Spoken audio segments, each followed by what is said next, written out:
sacrifice, in fact, so that we can have gatherings like this today where we stand together through diversity to champion civil rights and justice for all. The Prophet Muhammad, peace be upon him, warned.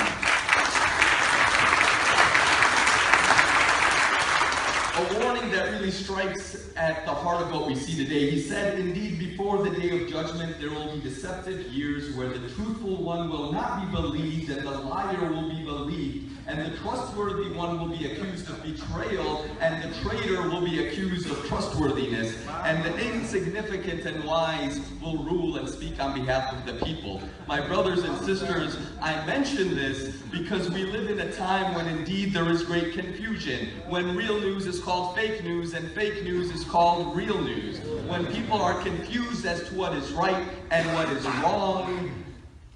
And that is why we need the moral compass of Martin Luther King today.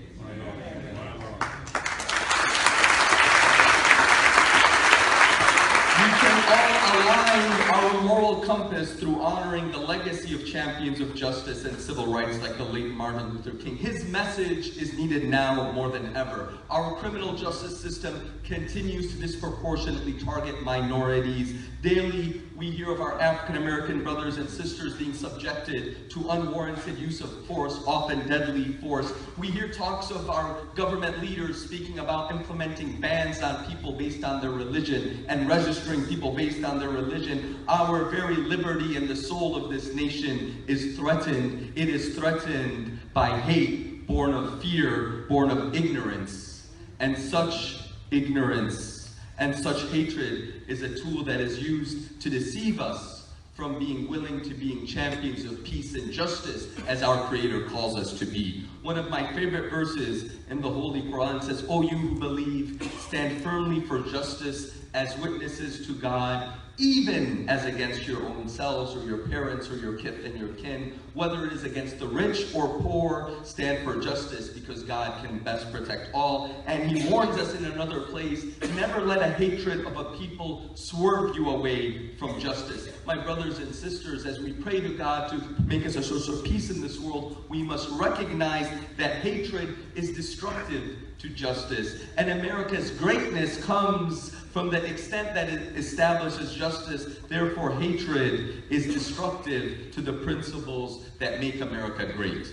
Our worst enemy, my brothers and sisters, is ignorance, which leads to fear, misunderstanding, and hatred. Our enemies can never destroy us. We can only destroy ourselves if we allow fear and hatred to turn us against each other and make us forget the very principles of liberty, freedom, and civil rights which define us. Let us work harder, not just through prayer, but through action, to express our love more than others work to express their hatred. Let us recognize that our differences, in fact, deeply enrich us. God says in the Quran, "O humanity, we made you from a male and a female and made you into different nations and tribes so that you can learn from each other." Let us celebrate and learn from our diversity and recognize that if we want God to relieve our difficulties, we must first help our brother and sister relieve their difficulties. For God is in the aid of his servant, so long as a servant is in the aid of others.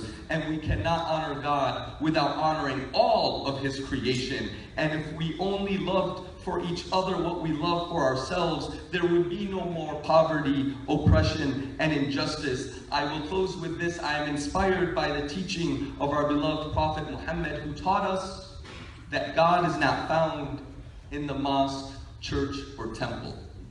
Rather, he is found in the service of others, where Prophet Muhammad said, God will say on the day of judgment, "O son of Adam, I was sick and you did not visit me."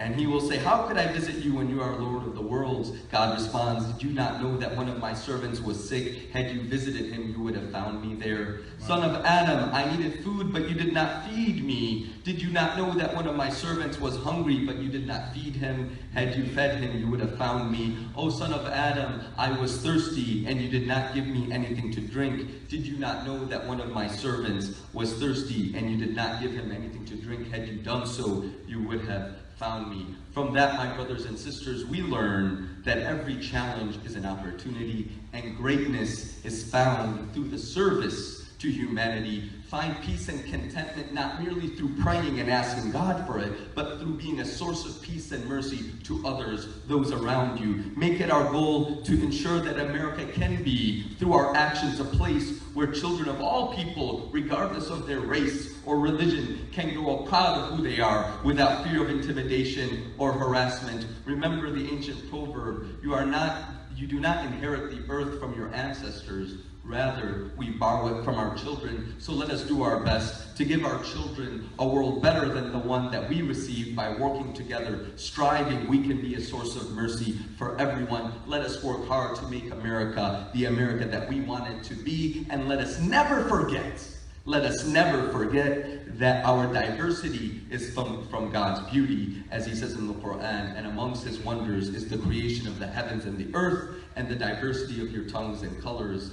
For this, and behold, there are messages for those who possess spiritual knowledge. May God make us a source of peace and mercy for each other and for all humanity, not merely through our prayers, but through our actions. Thank you. God bless you.